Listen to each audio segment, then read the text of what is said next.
a better question for you though. Are you excited to meet some of the coolest animals in the world? Yeah! To their environments. Now I'm going to start things off with a couple of quiz questions, so shout it out if you know the answer.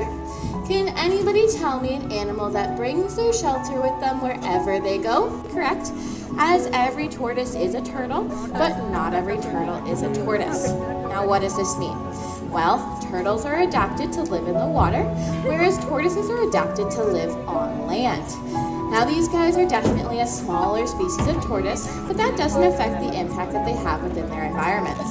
Now they might be small, but they are mighty when it comes to seed dispersal. What I mean by this is what these guys are going to do is take a few bites of food, mosey along. While they're digesting, seeds are coming out the other end. So now new plant variations can grow in new areas, creating lots of different variants for their ecosystem friends. Now as well, when they're wandering around, these guys are not picky at all with what they eat. So they will ensure that no one plant species can dominate an area, ensuring again that there's going to be lots of variation within the environments they live in. Now they are a very social species of tortoise. These guys like to live in large family groups. We here at Safari have 5 of them, and they are all named after the Ninja Turtles. These guys here are Splinter and Leonardo. Now I think they have done an excellent job showing us exactly what it means to be a tortoise, which is about 50% of the time like this, and the other 50% of the time like that. Why don't we give them a big round of applause for all their very hard work out here. Alrighty, I have another quiz question for you. This one's a little bit harder, but I see some very bright faces out there. Again, shout it out if you know the answer. These guys are reptiles with a shell. Can anybody tell me the only mammal with a shell? They're relatives. But being an anteater, I'm sure you can all guess what she likes to eat. Ants, of course, but she will also feast on things such as bees, termites, honey, and even some soft ripe fruits. Now we can tell by looking at the shape of her face, she doesn't have a single tooth in that mouth of hers, but what she does have is a 12-inch long, sticky barbed tongue that she uses to reach deep down into insect nests, grab onto as many critters as possible, and then she slurps them all back up. She then has a very muscular gizzard that she can use to grind up all of those bugs. Now, having no teeth definitely doesn't stop her from eating lots and lots of insects. She can eat up to 9,000 ants in one single night. That is a whole lot of critters. But you never have to worry about her wiping out the entire population, as she never spends too long at one insect nest. Now she's going to do this for a couple of reasons. One very important one is to protect herself from predators. Less time she's seen at that insect nest, less likely she is to be seen by those predators. But if she does get stopped by those pesky predators, she does have a very cool defense mechanism on her side, and that is a superpower of stink. It is said she can make herself 4 times smellier than a skunk. But not to worry, front row, she cannot spray this smell like skunks do. Instead, she simply emits it from a gland at the base of her tail. Now, she is very well trained and she will take herself right on home. So why don't we all say, bye, Annie. Bye. Now, we just talked about 3 native species in their native environments doing a whole lot of good. However, when you introduce closing up into that complete ball, that Dora will be expertly showing you as she makes her way around. Now these guys are definitely small, but they are, again, mighty. What they're going to do for their ecosystems is they have very long, strong front claws that allow them to burrow into the ground. They use these burrows to protect themselves from the nice hot heat. Now, although these guys are small, their partners in crime, the 9-banded armadillo, is a much larger species of armadillo, and their burrows have been studied. These burrows, when they're done with them, have been used up by 6 surrounding areas. But these guys have found themselves all the way up in Florida. Now, how did they get there? Definitely not by themselves with those little teeny tiny legs you see she has. They got there through pet owners and pet merchants alike. Now, you might be wondering, who in their right mind would want this size of a lizard wandering around their home? Well, when they're babies, they're very small and very cute. Then they grow up to be Joanna size or bigger, with males reaching up to 5 feet long. That is a whole lot of lizard to have roaming around your house. Now, to keep up with this very large size, they have voracious appetites that make them very difficult pets to keep. So these tegu owners release their unwanted tegus into their backyards, hoping nature will take its course, but it doesn't. They are extremely adaptable, even being able to change from ectotherms to endotherms, meaning they can now control their body temperature just like mammals do. I'm hoping as you learn more about her, you'll come to appreciate her just as much as we do. Now, ball pythons get their name from their ability to coil up in a ball when they feel scared, threatened, or are ready to attack. This coiling effect not only protects their vital inner organs, but it adds a spring-like effect to their attack, making it much more powerful.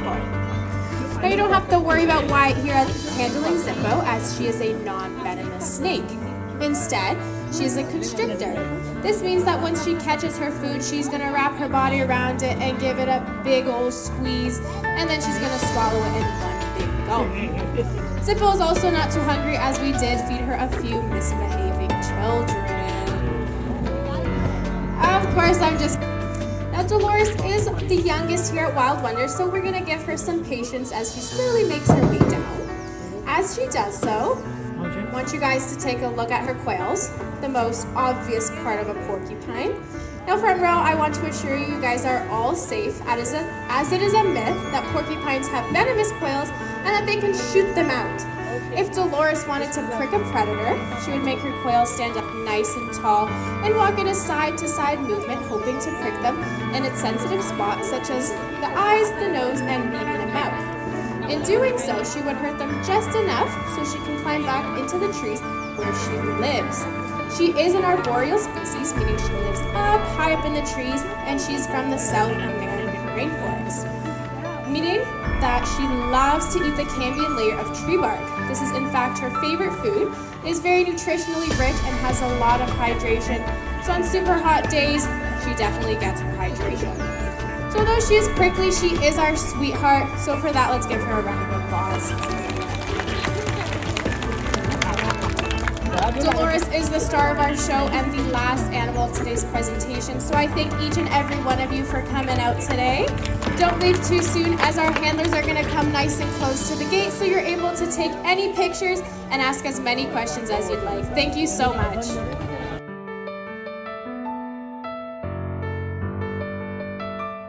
Hope you're excited to meet some amazing birds found around the world. Now, obviously at Parrot Paradise, we do have a lot of parrots to introduce you to, but there are over 10,000 species of birds on our planet, so we do have some other amazing guests joining us as well. Now, starting off our presentation, we do have one of our non-parrot birds, which is Howard, and he's called Pearl-crested. That is in fact not a tiny wig on top of Howard's head, but a collection of individually curled feathers. Now, you may also notice that long bill on him. Well, Howard, like all other toucans, is a frugivore, which means that his diet consists mainly of fruit. That long bill gives him extra reach, allowing him to forage, give over him as he makes that long flight home. Now, from the smallest bird, no show of hands, who here in the audience has seen a turkey in Ontario? Quite a few hands. Well, it is not uncommon to see turkey in Ontario, but that was not always the case.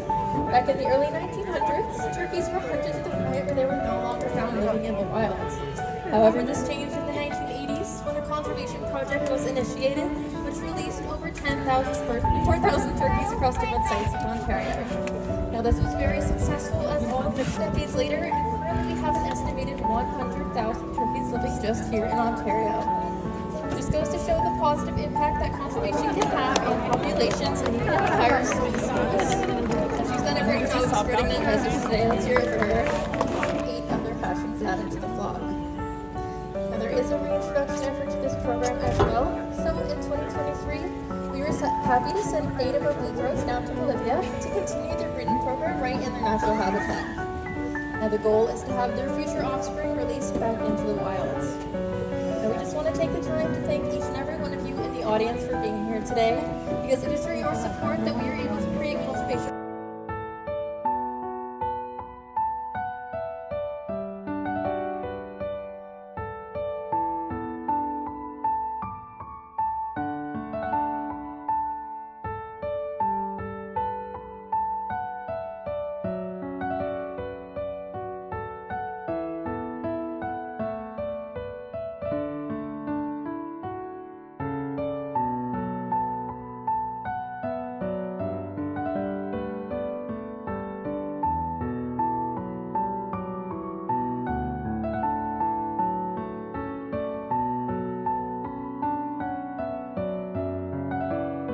50 kilometers per hour with their wings. We're showing off our wings, right? All right, Benny's got it. You gonna show off your wings? There they are. Now, 50 to 60 kilometers per hour, that's as fast as we typically drive through the towns and the cities that we live in. But we have a steering wheel to steer our cars. How do they steer their flight? That's where their great big long tail comes into play. Shifting their tails from side to side allows them to change directions. Parrot species we have up here right now. Don't let that fool you, as he is considered to be one of the smartest parrot species in the world, and I think he'd agree with us, wouldn't you? That's right, these guys are quite intelligent. Now, the parrots are known for their ability to learn how to speak. One of the record holders is a single African gray learning over 1,000 words. Very impressive and makes them a desired pet in the parrot world. However, Reggie here is a man of very few words. So let's see if we greet you guys with a hello. Very quiet hello. Let's try that again. Now, being that parrots have the ability to speak, people want them as pets because they don't know the full truth. These go in Australia, Indonesia, and the surrounding islands. Now, being a parrot, she speaks as well, but I'd love to give you an example of just how different her voice is, as it is certainly very different than little Reggie's.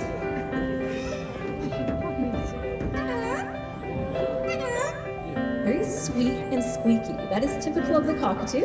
However, they do also hold the record as being one of the loudest members of the parrot family, and their call has been registered in at about 135 decibels. If that means absolutely nothing to you, I'll give you a good reference. A rock concert usually chimes in at 15 decibels under a cockatoo's scream. So don't imagine one flying in the air chatting away, imagine an entire flock of them. Sometimes they travel in large flocks of over 1,000 different birds, chatting away to one another, eating for free in farmers' fields. I don't have to tell you, they're kind of a pet species in their native habitat. But really what makes them absolutely unique in the parrot world is the feathers on the top of their head. We call those crest feathers. They actually can lower and raise them that way. So would you guys like to see those feathers in action? Okay, I'm gonna need your help because little Petey loves to show those feathers off whenever she is excited. There we go. Looking good.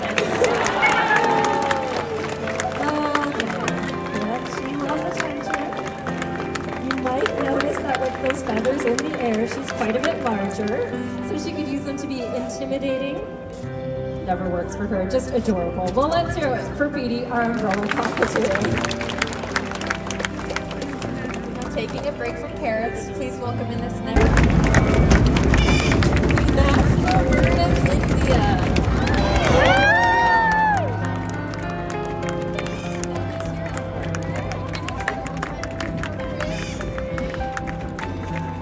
That is correct. So their entire species is known as the Indian peafowl, with males being called peacocks, females peahens, and young. All right, well, he stretched his stuff back home. We're going to flip the switch back over to parrots and talking about one of their struggles naturally that they have, and that is finding nesting sites out in the wild. Unfortunately, it's making quite the impact on their numbers as parrots tend to nest in hollowed tree cavities, and thanks to the farming industry, uncontrolled bushfires, and of course the the logging industry, their numbers of areas to nest in hatched here in 1994. So, this little guy came out of an egg slightly smaller than a chicken's egg, and we thought, how beautiful would it be to see him in a flight representation? So that's exactly what he's been training for. Now, why do birds fly? First off, not all of them can, but the ones that do it for survival, of course. Finding food, seeking out predators, escaping predators, and seeking out mates would just be a few reasons. There's also the very obvious one for the poor birds that live in our area that have to migrate those long distances. The little Arthur has a short flight.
casts a much smaller shadow. Here he comes. There you go.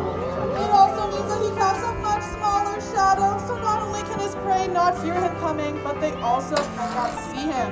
And you can also see when he's up close here for you, you can see those pink eyelids that make him look like he got a little bit of a makeover. This is a characteristic only for our milky eagle owls, and it's a great way to distinguish them. Now you can also see he has those very big bird. This is, just shout it out for me. Take any guesses? I heard an eagle somewhere, which is true. This is one of our bald eagles, actually. So this is Rowan. She's a female bald eagle. Now, usually you'd be able to identify them by their bright white head feathers and tail feathers, but Rowan here is actually a juvenile, so she hasn't molted off her juvenile feathers yet, which gives her more of that muddy brown color, which can easily get her confused. Now, let's see if she can make catch on the top of the water here. There, she's got it. Now, as you can see, these birds are very great fishermen, and one of the reasons that they are is because of their specialized scales on their feet with little spikes that we like to call spicules. Now, these spicules give their feet a sandpaper-like texture that allows them to better grip their fish prey. Because of this, they can actually hold fish that are much larger than their own body mass. But if they do accidentally grab a fish that's maybe been a little bit too heavy for them, what they may also do is just hold that fish underwater and then use their long, broad wings to paddle themselves to shore. So they're also really great swimmers. Now, many of you guys may not be familiar with the unfortunate history of these birds. In the 1960s and 70s, a pesticide was introduced to our environment called DDT. Now, DDT was sprayed onto farmers' crops, made its ways into the waterway and up the food chain through the process of bioaccumulation. Where babies come from, and that's going to be answered with Storky, one of our European white storks. Now, on a less windy day, it would be pretty easy to see that Storky actually doesn't flap his wings as much as many of our other birds. And that's because these birds love to glide over thermals, which are hot pockets of air rising above the ground. Now, this is super important for them because they have a very long migration period. They'll actually fly all the way from Europe down to Africa and back again, which can last them about 9 months, or the typical length of a human pregnancy, which is why they're often associated with good luck, fertility, and being the bringer of human babies. Now, just get settled in. I do have a few rules for my volunteers, so if all my volunteers could please look over here at me. Do all my volunteers see this T-shaped post that I have my hand on right now? Give me a big thumbs up if you can see this post. Awesome. So this is your finish line. The first person to put their hand or their wing on is going to be showing off some of his skills in a demonstrated aerial hunt. Now he's going to be kind of going all over the place. He's going up and down, around in circles, maybe even over the stands. But this is a super important part of the hunting process called waiting on. So what he's doing here is he's testing out the weather conditions, getting a feel of the wind, warming up those super big flight muscles, while also using it to distract his prey, which we're simulating with a lure here. We're going to see now if he can make a catch of his lure as he comes around. And he's got it. Now that was a beautiful catch by Lester. That was a beautiful catch by Lester, but sometimes these birds are going a little bit too fast to just grab that prey out of the sky. So what they'll do instead is they'll ball up their feet and then use them like fists to punch it out of the sky. Now going at 150 kilometers an hour, that punch is going to hurt pretty bad, and it will usually kill their prey on impact. But if it doesn't, they do also have an adaptation called a toenail tooth, which is a little notch on their beak that allows them to crush open the vertebrae of their prey. Now, by being here today, all of you guys have contributed to conservation efforts, and here at African Lion Safari, we're involved in many breed and release programs, but the one that we hold the most near and dear to our heart here at the Bird of Prey Conservation Center is for the eastern loggerhead shrike. This is a very endangered type of predatory songbird right here in Ontario, and because of you guys and your support by being here today, we've actually been able to release over 1,000 of these birds back into our environment. So we always like to say a super, super big thank you. It really wouldn't be possible without your help. Now, as we wrap up our show today, we are going to be having Lester,